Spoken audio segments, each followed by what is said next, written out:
Have you ever found yourself caught in a loop, replaying old memories, revisiting conversations, and constantly wondering, what if, long after someone has left your life?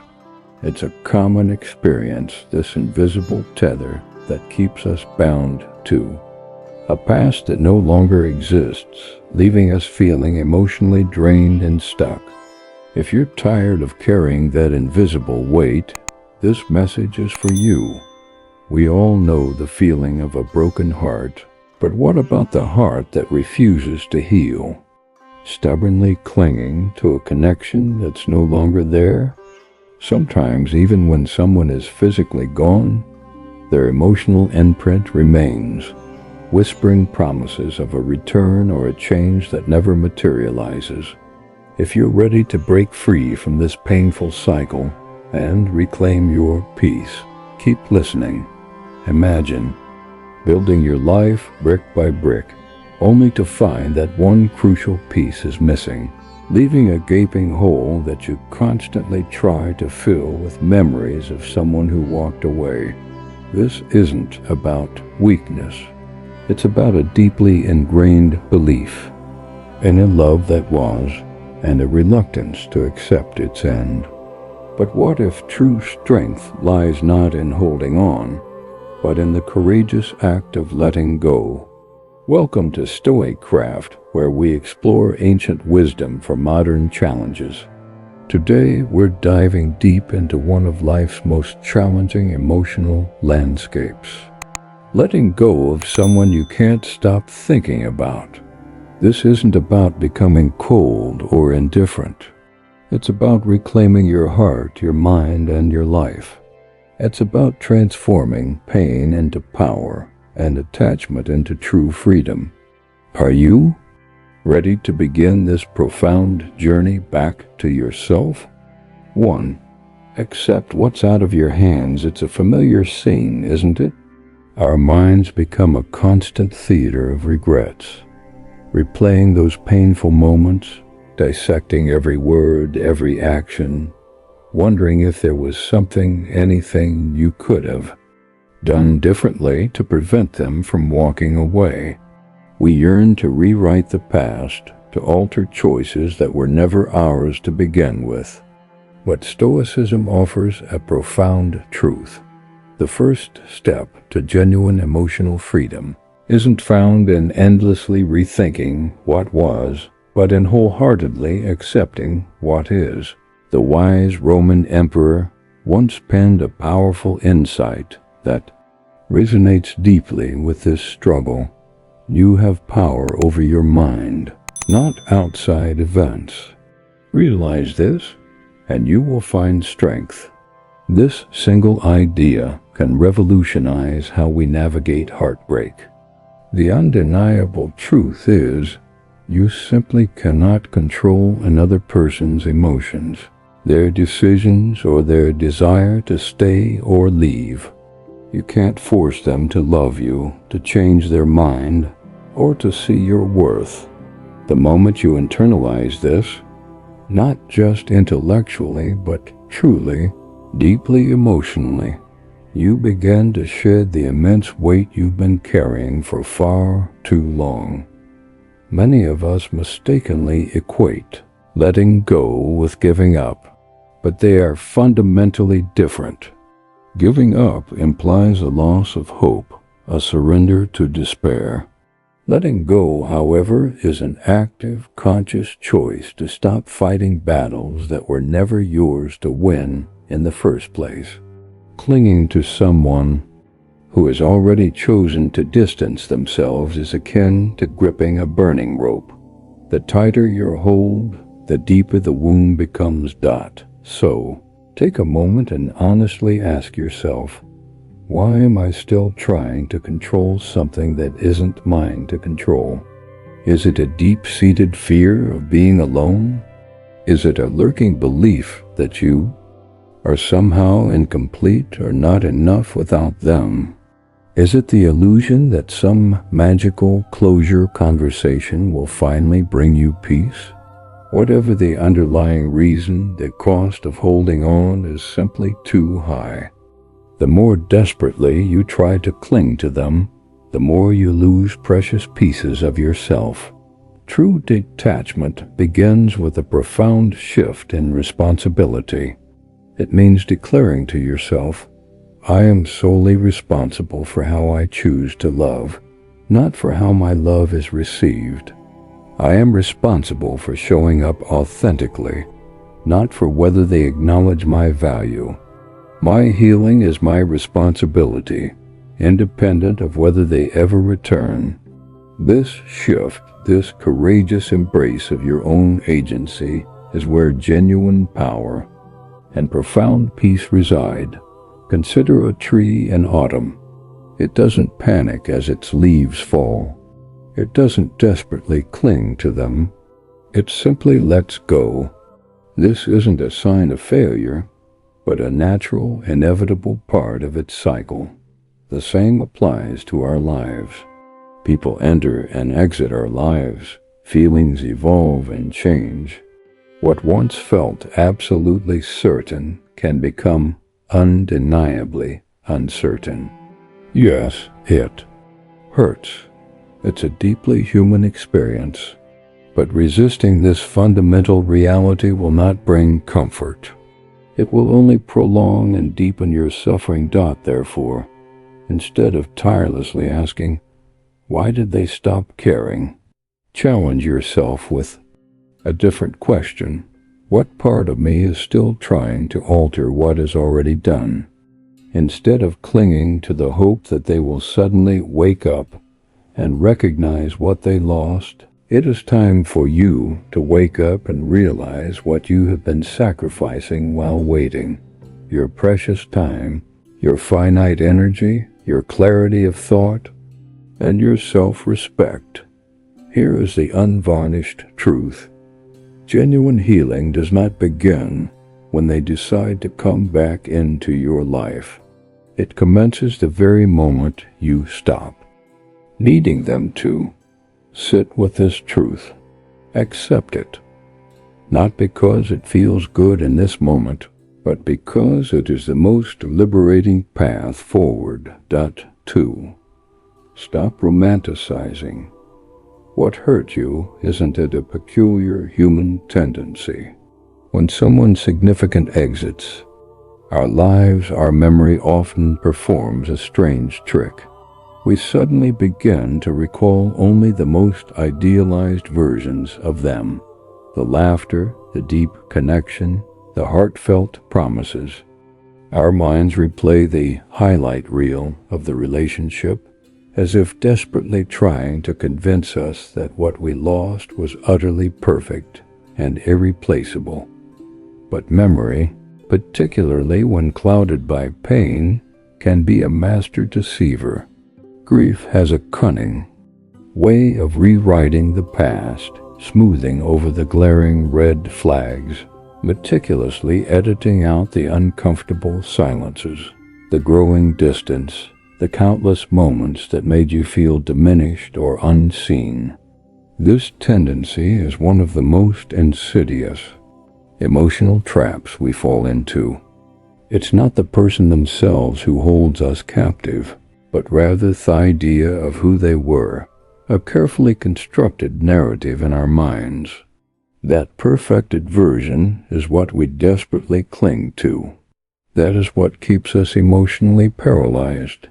You may not be truly in love with them anymore. Instead, you are likely in love with a meticulously curated version of them that exists solely within your memory, a version carefully crafted by a heart that is fiercely unwilling to let go. Stoicism, however, firmly reminds us that we must strive to see things precisely as they are, not as we desperately wish them to be. The philosopher Epictetus wisely stated, "It's not what happens to you, but how you react to it that matters." When we choose to romanticize someone who caused us pain, we are reacting from a place of raw emotion, not from clear, rational thought. We are actively choosing illusion over truth.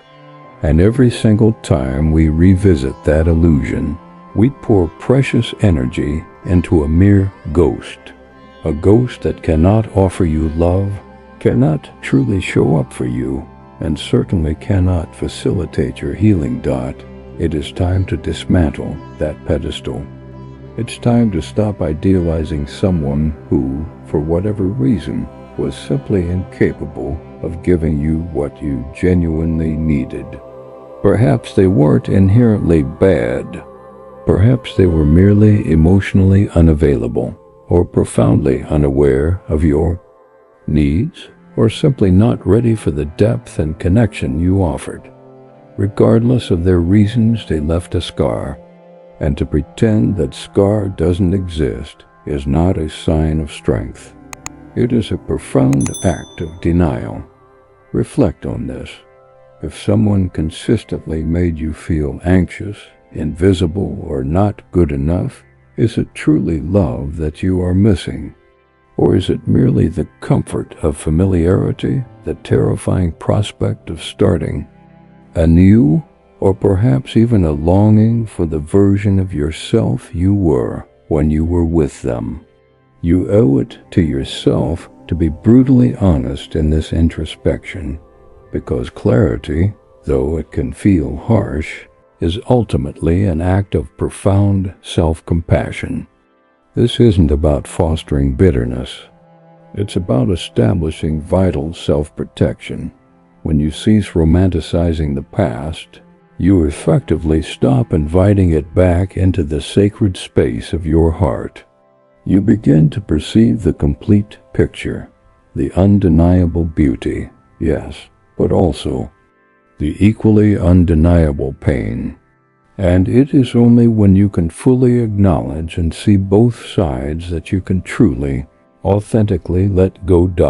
So the next time your mind inevitably drifts back to those idealized moments, pause. Ask yourself, am I recalling the genuine truth, or am I constructing a comforting fantasy that merely keeps me trapped? Because healing isn't about forgetting. It's about courageously facing the past with clear eyes and an open heart, and then, despite everything, choosing yourself anyway. Let go of the embellished story.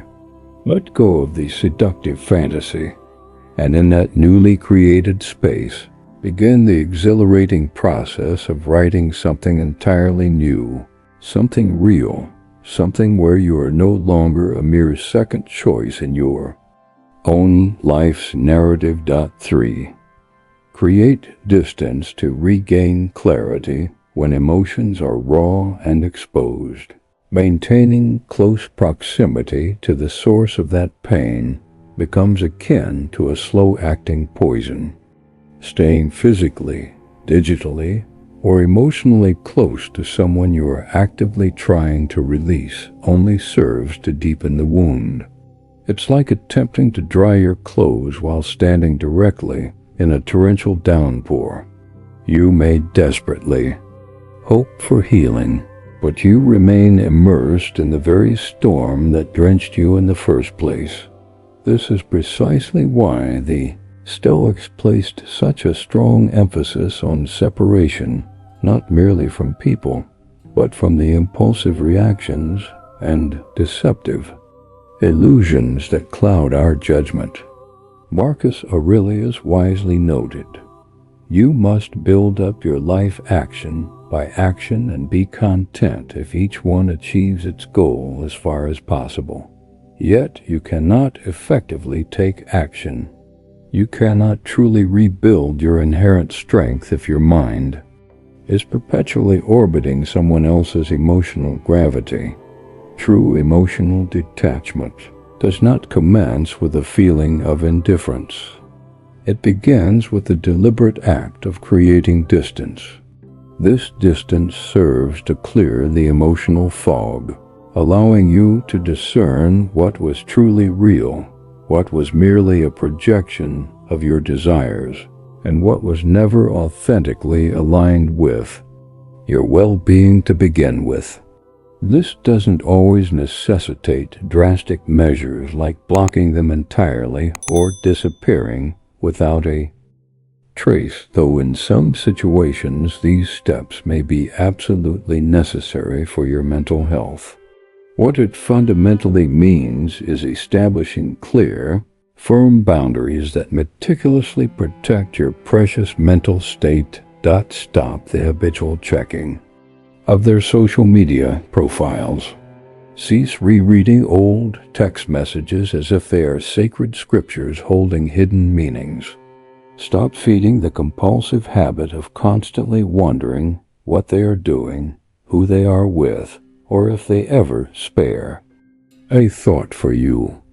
Because every single time you engage in these behaviors, you unwittingly surrender a piece of your control, not to them, but to the lingering, rent-free version of them that resides in your mind. There is a profound sense of power that only resurfaces when you consciously reclaim your scattered attention, and true clarity is born from this newly created space. When you deliberately step back, you begin to perceive the dynamics of the past relationship with startling clarity. The compromises you made, the aspects of yourself you inadvertently lost in the process, and the ways in which you settled simply to feel needed or wanted. You start to vividly remember the person you were before the confusion set in. And even more critically, you begin to envision with hope and excitement the person you are capable of becoming after this experience. Imagine your mind as a room. As long as that person occupies the central focus of that room, there is simply no adequate space for you to think, to feel, or to breathe freely. But when you open the windows, when you consciously allow the refreshing air of detachment to flow in, the emotional noise begins to settle. The internal temperature cools, and for the very first time, you can truly hear the whispers of your own inner voice again. So, ask yourself, what am I still clinging to that keeps me emotionally tied to them? And then bravely consider, what would truly happen if I committed to giving myself a week, a month, or even just a single day without their lingering shadow looming over me? The answers to these questions might initially feel unsettling or even frightening, but they hold the undeniable promise of profound liberation. Detach, not because you no longer care about them, but because you finally care enough about yourself to create the essential room for your own peace to flourish. Detach so that you can return fully and authentically to yourself, not the self they desired, not the self they may have inadvertently broken, but the self you are truly meant to be. Point 4. Master your reactions, not their behavior. We often find ourselves consumed by an almost obsessive need to decode the actions of others. Why did they suddenly pull away? Why did their feelings change so abruptly? Why are they so distant and cold now when they once seemed so warm and invested? This analytical pursuit can easily become a full-time mental occupation, tirelessly attempting to predict, analyze, and make sense of someone else's fluctuating emotional landscape. But here lies the fundamental trap. The more intensely you focus on them and their enigmatic behavior, the less you truly understand about yourself. And it is precisely here that emotional attachment subtly feeds itself, growing stronger through your relentless obsession with external factors over which you possess absolutely no control. The Stoics taught a profoundly radical, yet incredibly liberating truth. It is not things that disturb us, but our judgment about them. You do not suffer simply because they decided to move on. You suffer because of the stories you construct about their silence, the conclusions you draw from their absence. You don't ache merely because they changed. You ache because you clung to an expectation that they wouldn't. It is your interpretation, your internal narrative, not their external behavior, that inflicts the deepest wounds. And this, my friend, is precisely where you reclaim your inherent power, by mastering your own reactions. When they choose to ignore you, you make a conscious decision not to chase them. When they post something on social media that feels like a direct dagger to your heart, you consciously choose not to spiral into despair. When their presence gradually fades from your life, you steadfastly refuse to allow it to diminish your own intrinsic worth, because their choices and actions speak volumes about them, not about you. Your reaction is the sacred ground where your freedom truly lives. And the very moment you begin to choose your response rather than impulsively reacting to external stimuli, you become profoundly untouchable. This does not imply numbing your emotions or suppressing your feelings. On the contrary, it means observing them with detached awareness. It means consciously creating a sacred space between the triggering event and your subsequent response. You learn to breathe deeply through the trigger rather than allowing yourself to become completely consumed by it.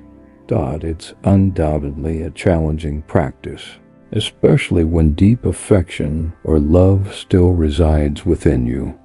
But it is absolutely essential, because every emotional outburst, every obsessive overanalysis, every desperate message you might be tempted to send, all of these actions only serve to fuel the very emotional fire you are desperately trying to extinguish.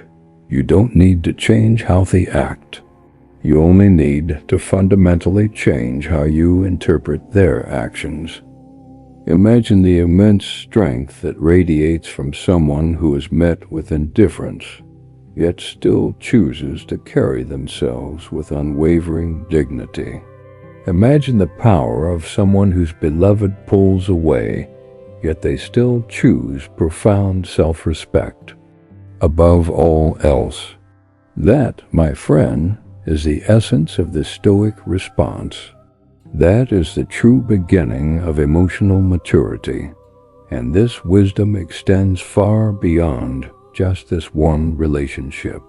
This is profound training for life itself, because people inevitably will disappoint us. They will shift their allegiances, they will withdraw, and they will surprise us. If your internal peace is intricately tied to their ever-changing behavior, your peace will remain perpetually unstable. But if your peace is steadfastly built upon your own response, upon your unwavering clarity, upon your deeply held principles, then nothing and no one can ever truly snatch it away from you.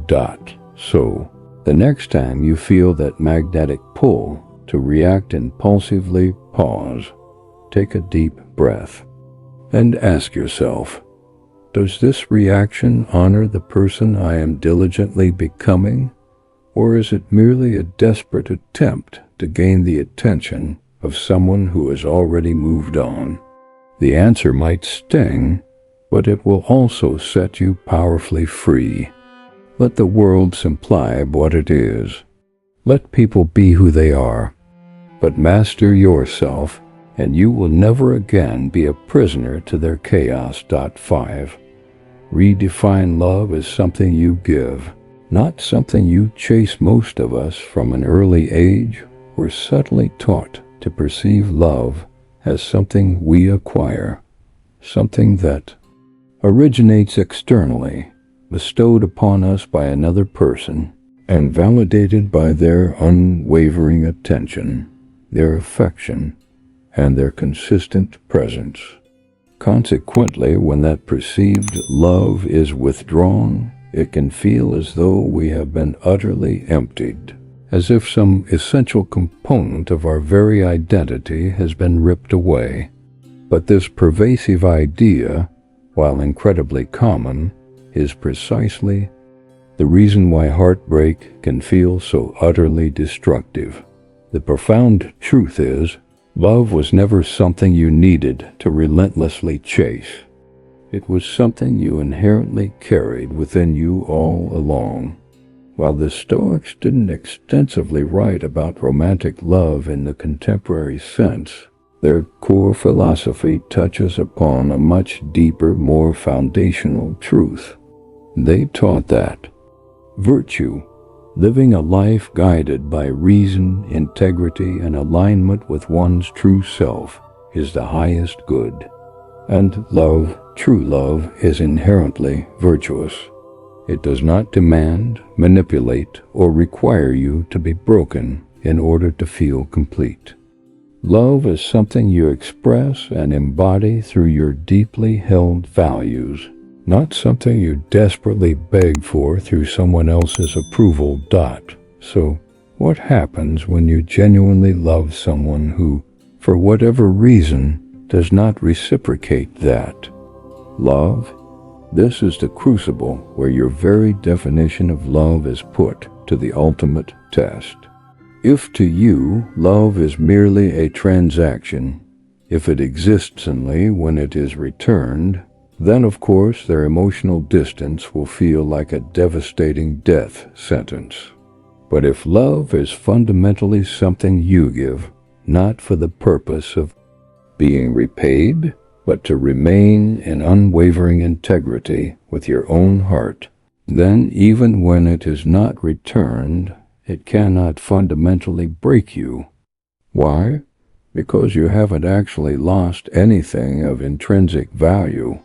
You are simply offered something truly beautiful, and they, for their own reasons, were simply not able to hold it or receive it. Redefining love in this way does not mean becoming emotionally cold or distant. On the contrary, it means loving profoundly without the desperate need to possess. It means you can look back and genuinely say, I cared deeply, I showed up fully, I gave what I had to give, and now it is time for me to gracefully walk away, with my dignity not just intact, but shining. Consider this powerful perspective. If your inherent worth is entirely dependent on being chosen by someone else, then your sense of self-worth will always remain precariously at risk.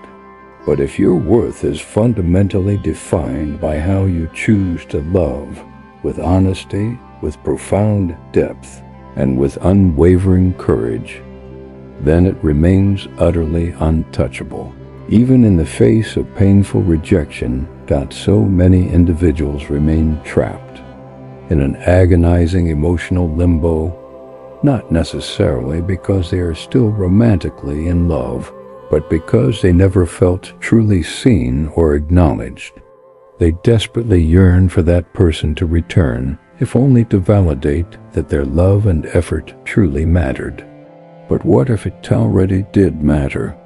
What if the profound fact that you loved with your entire soul is, in itself, already enough? What if the closure you are so desperately waiting for isn't a final conversation, but rather a profound shift in your own understanding of what love authentically is? Ask yourself, with brutal honesty, am I loving this person because I genuinely want to offer something real and beautiful, or because I am trying to fill an internal void that I mistakenly believe only can fill? That question might sting initially, but it has the power to reveal everything, because the love you so generously gave was absolutely not wasted. It was incontrovertible proof that your heart is vibrantly alive, that you are capable of immense depth, unwavering devotion, and something truly rare and precious. That love, in fact, made you more. And now it is finally time to direct that same powerful love towards the one person who truly needs it the most. U.6. Don't confuse pain with connection. This is arguably one of the most insidious illusions we fall prey to after a significant breakup. The ingrained belief that if it still hurts, it must inherently mean something profound. That the persistent ache in your chest is an undeniable sign that the bond was unbreakable. That the pain itself is irrefutable proof of the depth of your love, of a story that is simply not yet finished. But what if, just possibly, this pain isn't a sign of enduring connection at all, but rather a stubborn sign of your own resistance? What if, at this point, it's no longer even about them, but solely about your own deep-seated unwillingness to release the narrative you've been clinging to? You see, the human mind instinctively craves meaning. When someone we deeply care about departs from our lives, our brain frantically scrambles to fill that sudden, agonizing void. And because the silence and emptiness can be utterly unbearable, we begin to assign profound value to the pain itself. We elevate it to a sacred status.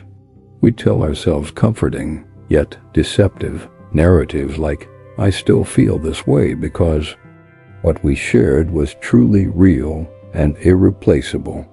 But genuine love should never, ever trap you in a perpetual state of suffering.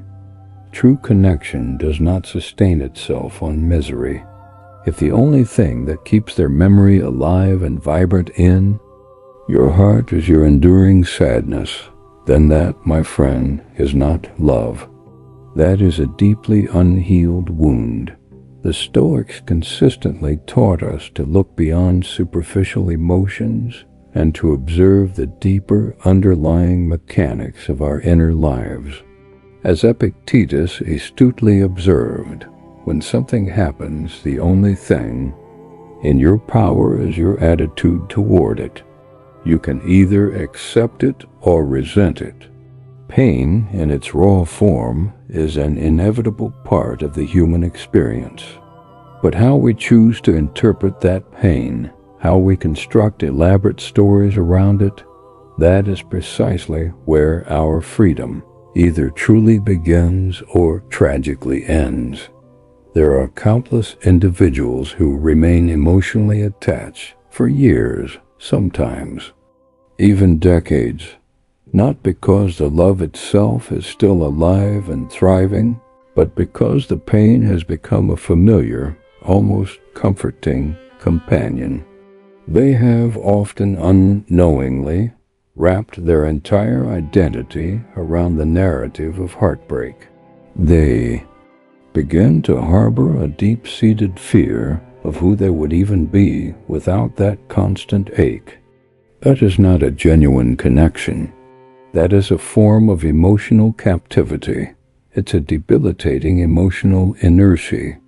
It's the unfortunate forgetting that you are absolutely allowed to feel something profoundly, and yet still bravely choose to let it go.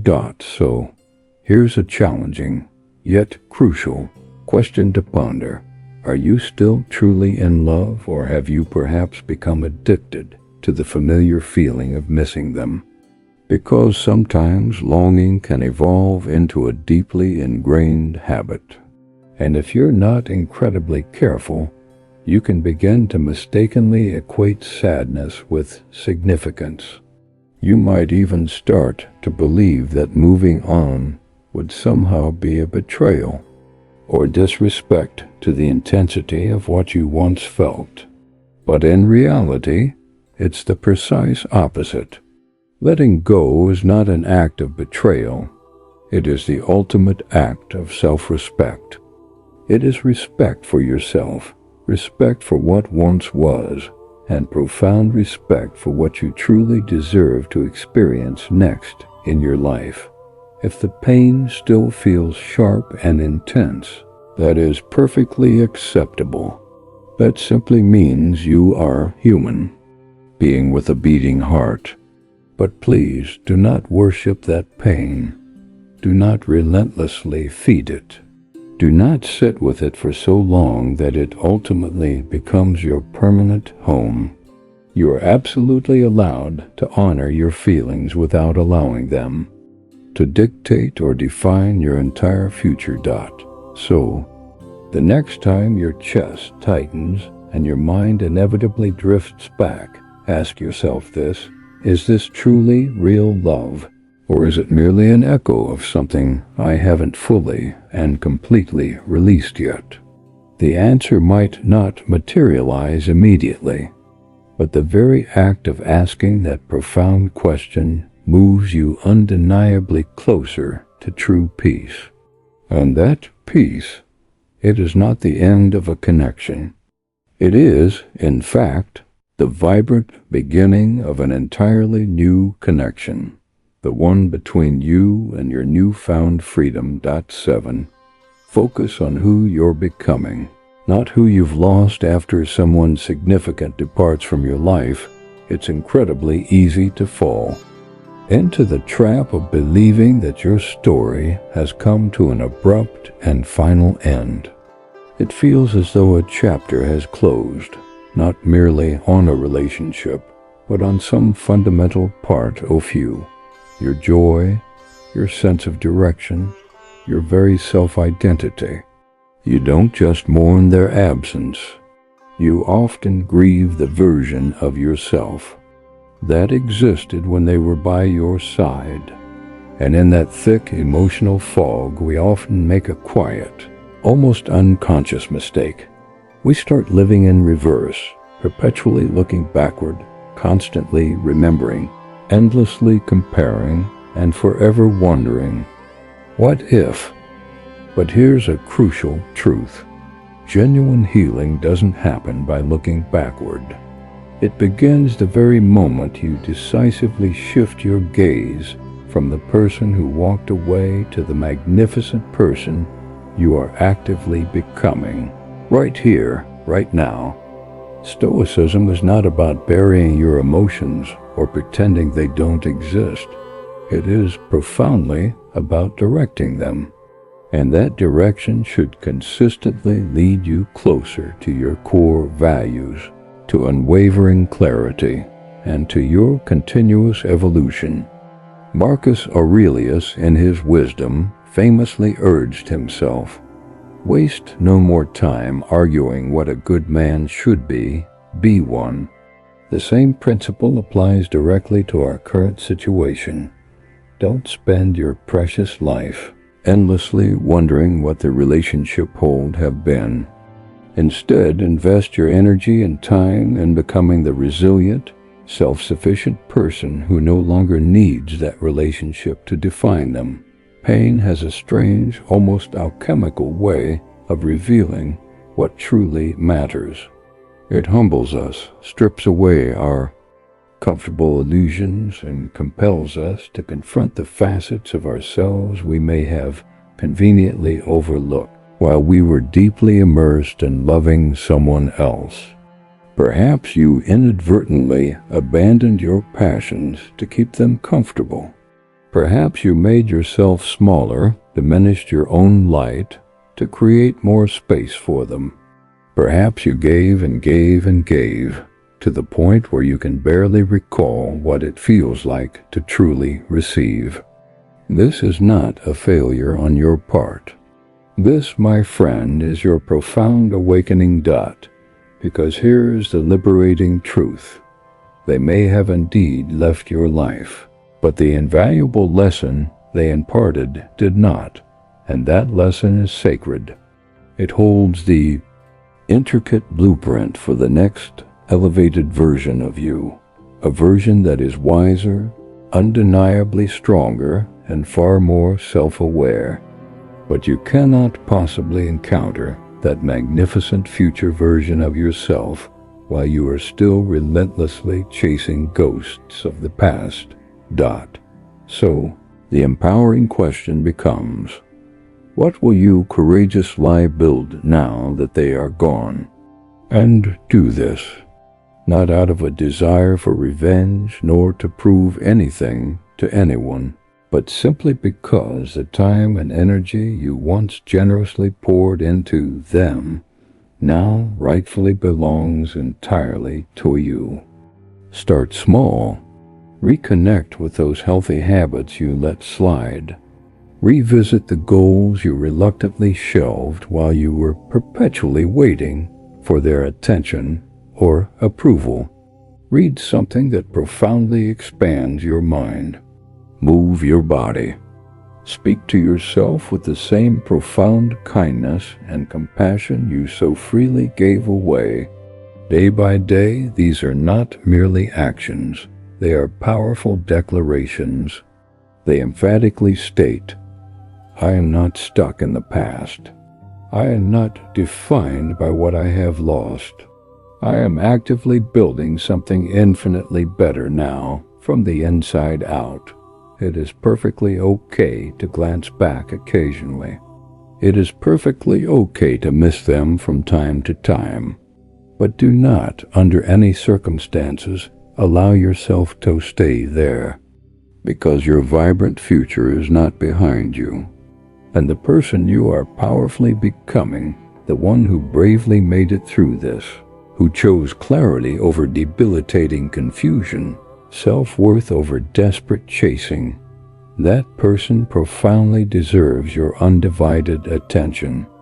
Let their absence gracefully become the expansive space where your most profound growth truly begins. Let the silence transform into your canvas. And let your life speak, not in the hesitant whispers of what was lost, but in the loud, clear, undeniable actions of who you are magnificently becoming right now. 8. Protect your peace like it's your most valuable possession when someone departs from your life, especially someone who once meant the world to you. There's a compelling temptation to believe that the door remains ajar, that perhaps, just perhaps, they might eventually walk back in. So we subtly leave little cracks in our carefully constructed boundaries. We remain perpetually emotionally available. We check in on them, perhaps casually, perhaps obsessively. We keep one eye glued to their life, just in case. But here lies the inherent danger. Every single time you leave that emotional door unlocked, you are unwittingly inviting chaos and instability into the one sacred space that should be inviolable, your internal peace. The Stoics held a profound belief that peace was not some elusive treasure to be found externally. Instead, it was something we meticulously build, decision by conscious decision, boundary by resolute boundary. Seneca, another great Stoic philosopher, wrote, "No man is more unhappy than he who never faces adversity, for he is not permitted to prove himself." What he implicitly meant was this: true peace is not a passive state. It is dynamically forged in the crucible of what we consciously allow into our lives, what we choose to tolerate, and most powerfully, what we courageously walk away from. So ask yourself with deep introspection, what am I still allowing to persist that actively disrupts my peace?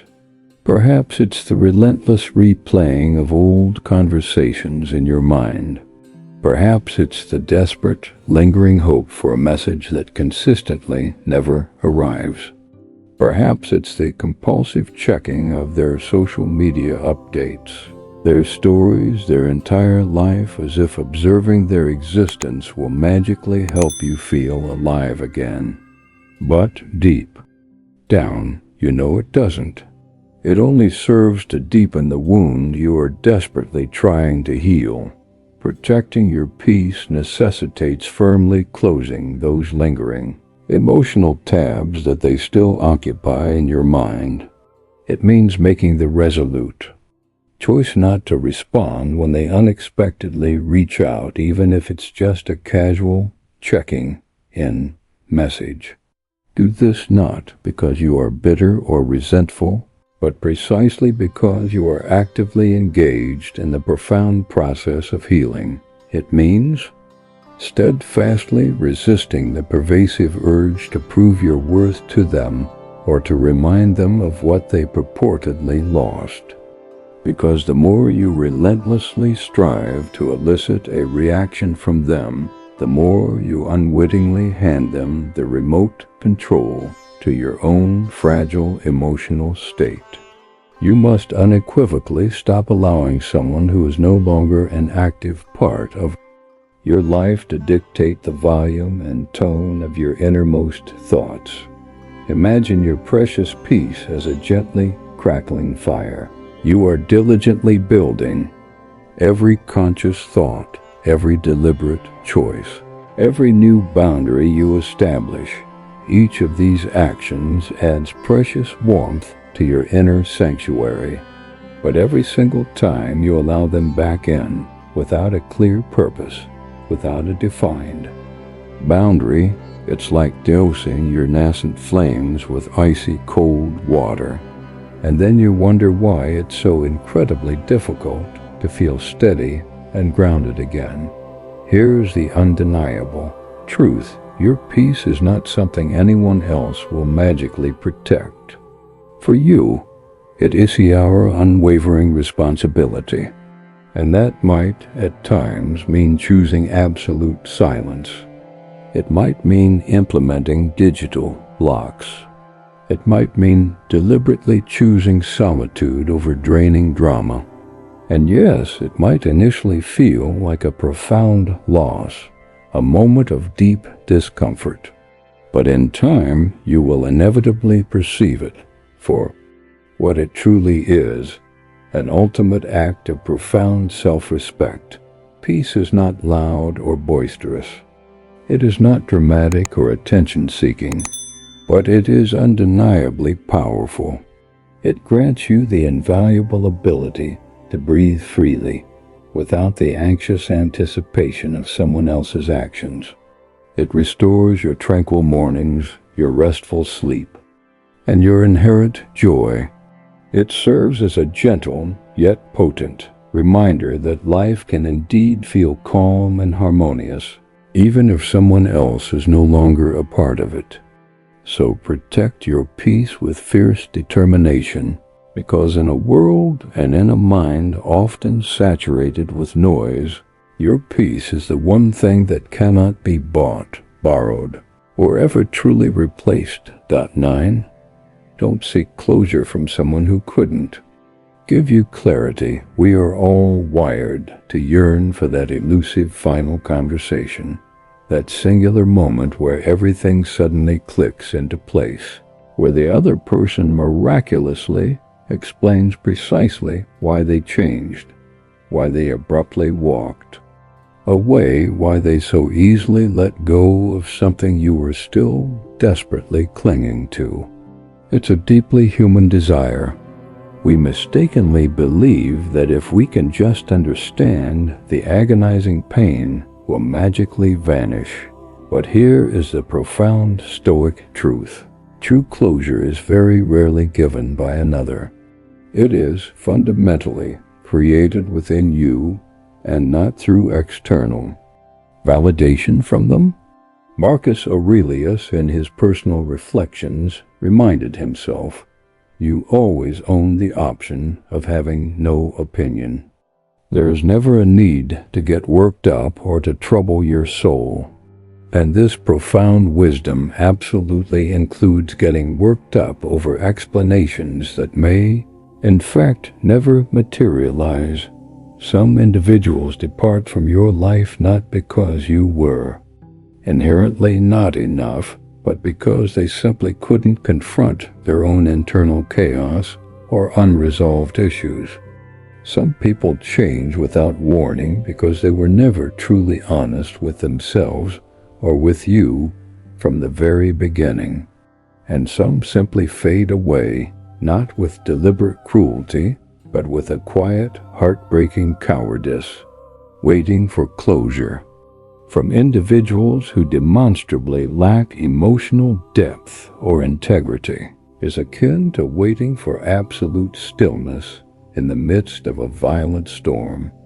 If they couldn't offer you honesty and transparency when they were physically and emotionally close to you, what logical reason do you have to believe they will suddenly provide profound clarity now that they are gone? You do not require their words to courageously move forward. What you truly need is a firm, unwavering decision, a decision to stop needing external permission to heal, to stop perpetually hoping they will neatly tie up all the emotional loose ends they carelessly left behind. Because the honest truth is, even if you were granted that elusive final talk, would it genuinely change anything fundamental?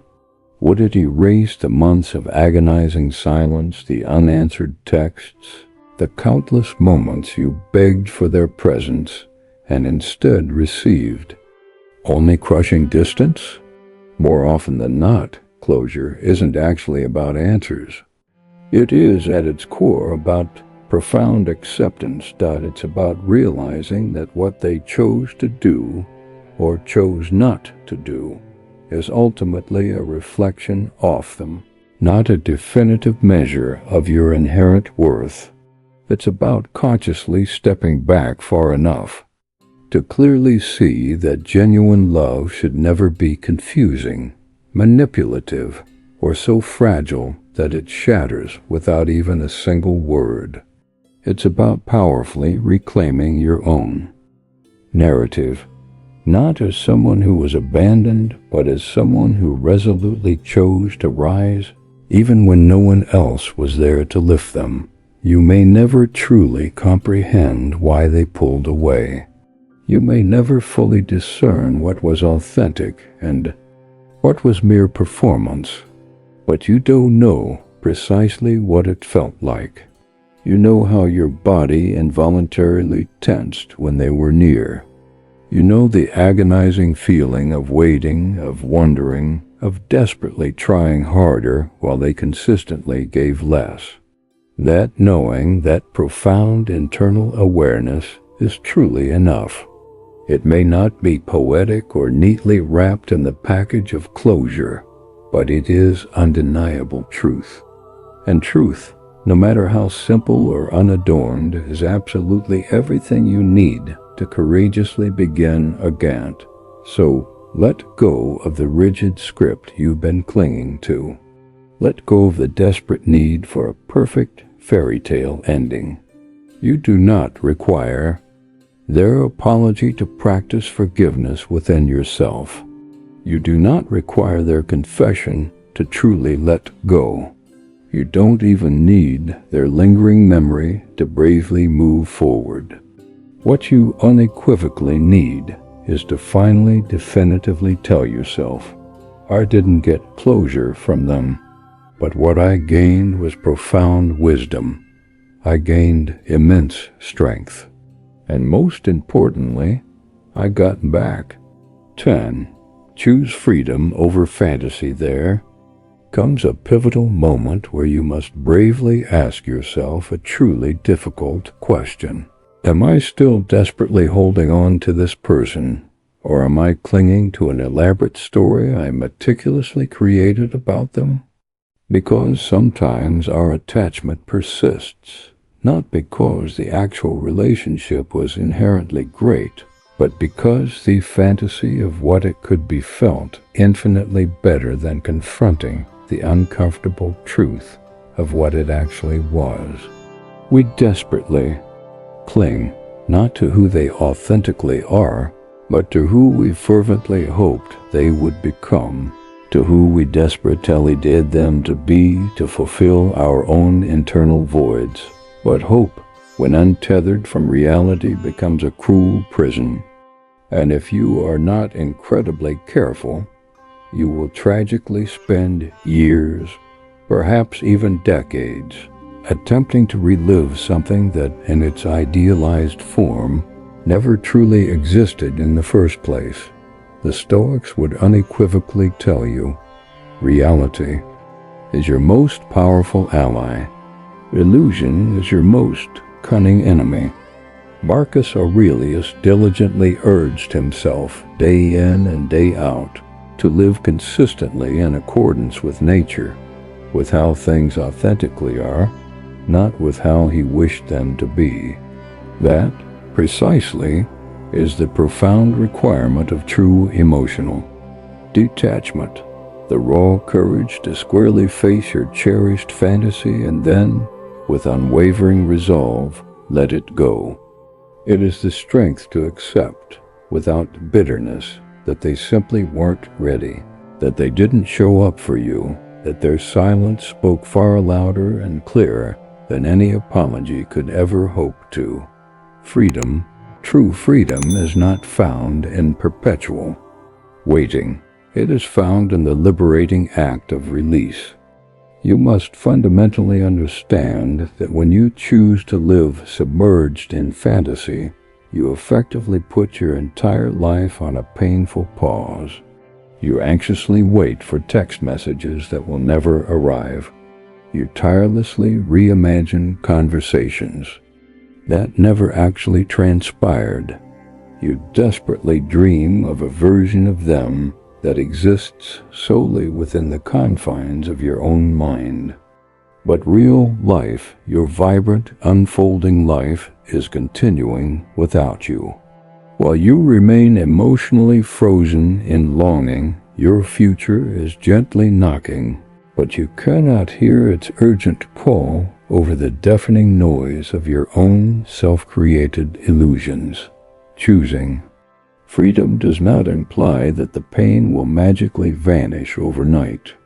It means you finally make the resolute decision that your current reality, with all its inherent sadness, all its necessary healing, all its raw truth, is profoundly better than a perfect, seductive lie. It means you bravely accept the ending, even if it lacks the neatness of a fairy tale. It means you choose presence, the richness of the now, over the tantalizing, yet ultimately empty, realm of possibility. So, ask yourself, with unwavering honesty, what has this persistent fantasy truly cost me? How many peaceful nights have I sacrificed? How many clear, focused mornings have I forfeited? How much confidence have I unknowingly squandered, endlessly chasing someone who wasn't even looking back? And even more importantly, what incredible things could I be actively creating, becoming and building if I finally unequivocally let go? You are not here on this earth to live in the perpetual what if. You are here to fully live in the vibrant what is, and to consciously build something beautiful and meaningful from that reality. That profound journey begins the very moment you stop anxiously asking whether they will ever come back and start courageously asking what your life looks like without ever needing them to. Because real love, the kind that is truly aligned, genuinely reciprocal, and deeply empowering, never ever needs to be relentlessly chased.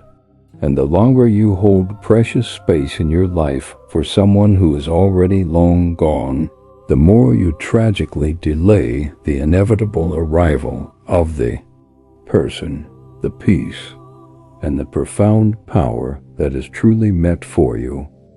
So choose freedom, choose clarity, choose yourself, and bravely walk forward, not with lingering bitterness, not with suffocating regret, but with a quiet, undeniable strength.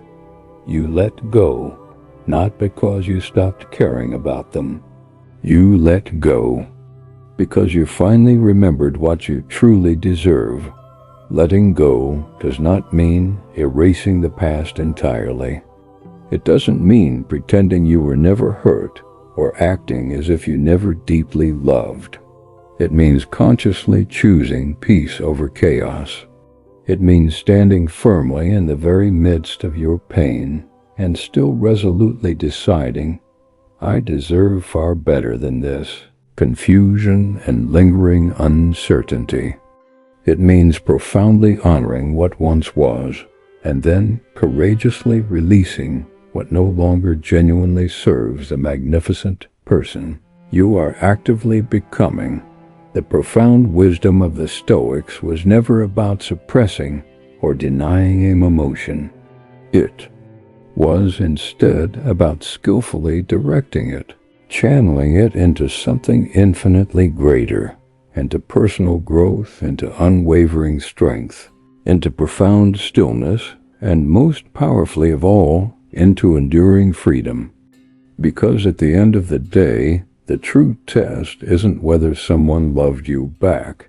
The real, undeniable test is whether you can still profoundly love yourself after they did single quotes T.